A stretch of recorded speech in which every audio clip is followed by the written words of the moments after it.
একের পর এক ব্যালিস্টিক মিসাইল উৎক্ষেপণের পর এবার নৌপথেও শক্তিমত্তার জানান দিল উত্তর কোরিয়া। যুক্তরাষ্ট্রের সাথে পাল্লা দিয়ে এবার নতুন ধাঁচের যুদ্ধজাহাজ বানিয়েছে পিয়ংইয়ং। দেখতে যা ৮-১০টা যুদ্ধজাহাজের মতো হলেও আদতে অনেকটাই শক্তিশালী। উত্তর কোরিয়ার ইতিহাসে প্রথমবারের মতো উন্মোচন করা হলো নতুন এক যুদ্ধজাহাজ, ওজনে যা ৫,০০০ টনেরও বেশি। শুক্রবার দেশটির পশ্চিমাঞ্চলীয় উপকূলীয় শহর নামপুর একটি সামরিক ডকইয়ার্ডে নৌযানটির উদ্বোধন করেন সর্বোচ্চ নেতা কিম জং উন। অত্যাধুনিক এই যুদ্ধজাহাজে ব্যবহার করা হয়েছে সবচেয়ে শক্তিশালী অস্ত্র, এমনটাই দাবি উত্তর কোরিয়ার। তবে কি সেই শক্তিশালী অস্ত্র তা খোলাসা করেনি কিম জং উনের দেশ। রাষ্ট্রীয় বার্তা সংস্থা KCN এর এক প্রতিবেদন বলছে, জাহাজটিতে বসানো হয়েছে উন্নতমানের আগ্নেয়াস্ত্র সরঞ্জাম, যেটির সাহায্যে খুব সহজেই সমুদ্রপথে ঘায়েল করা যাবে শত্রুপক্ষকে।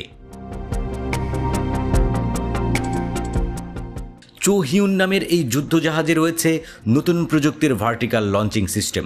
আধুনিক প্রজন্মের যুদ্ধজাহাজগুলোর জন্য অত্যন্ত গুরুত্বপূর্ণ ধরা হয়ে থাকে এই VLS প্রযুক্তিকে, যা যুক্তরাষ্ট্র, রাশিয়া, চীন সহ শুধুমাত্র হাতে গোনা কয়েকটি দেশের কাছেই রয়েছে। এই প্রযুক্তির সাহায্যে যুদ্ধজাহাজ থেকে আরও সহজে ও দ্রুততম সময়ে উৎক্ষেপণ করা যাবে মিসাইল। নতুন সমরযানটিতে বহন করা যাবে আনুমানিক ৫০টিরও বেশি বিভিন্ন ধরনের মিসাইল। স্যাটেলাইট ইমেজ বিশ্লেষণ করে এমন তথ্য জানিয়েছে বার্তা সংস্থা রয়টার্স। এছাড়াও জাহাজ বিধ্বংসী মিসাইল সহ ছোড়া যাবে ship to ship, ship to air এবং শিপ টু সার্ফেস ক্ষেপণাস্ত্র। রাজধানী পিয়ংইয়ং থেকে প্রায় ৬০ কিলোমিটার দূরে ১ বছরেরও দীর্ঘ কর্মযজ্ঞের পর তৈরি করা হয় যুদ্ধযানটি। বিশাল আকৃতির যুদ্ধজাহাজটিকে হস্তান্তর করা হবে উত্তর কোরিয়ার নৌবাহিনীর কাছে, যা আগামী বছরের শুরুতেই যুক্ত হবে বহরে, যার অর্থ একই প্রযুক্তির আরও কয়েকটি যুদ্ধজাহাজ নির্মাণ করছে উত্তর কোরিয়া, যা শুধু বিরোধপূর্ণ কোরীয় উপদ্বীপেই নয় বরং মোতায়েন করা হবে প্রশান্ত মহাসাগরীয় অঞ্চলেও। পিয়ংইয়ংয়ের গোপন সূত্রের বরাতে একাধিক গণমাধ্যম জানিয়েছে বিষয়টি। কয়েকদিন আগেই অন্যতম শক্তিশালী পারমাণবিক সাবমেরিন উন্মোচন করে কিম জং উনের দেশ, যেটি ৬ থেকে ৭,০০০ টন ওজনের কমপক্ষে ১০টি পারমাণবিক ক্ষেপণাস্ত্র বহনে সক্ষম। তবে এত কিছুর পরও লাগাম টানতে নারাজ কিম জং উন।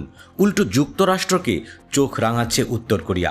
ওয়াশিংটন পিছু না হটলে বাধ্য হয়েই বল প্রয়োগের হুঁশিয়ারি দিয়েছে পিয়ংইয়ং।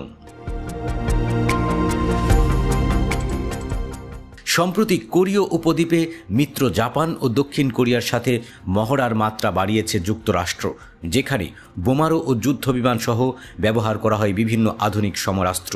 মূলত নিয়মিত এই মহড়া ঘিরেই নতুন করে উত্তেজনা ছড়ায় দুই কোরিয়ার মাঝে। সামরিক এই তৎপরতা বন্ধ না করলে দক্ষিণ কোরিয়া এবং যুক্তরাষ্ট্রকে যুদ্ধের হুঁশিয়ারিও দিয়েছে পারমাণবিক শক্তিধর উত্তর কোরিয়া।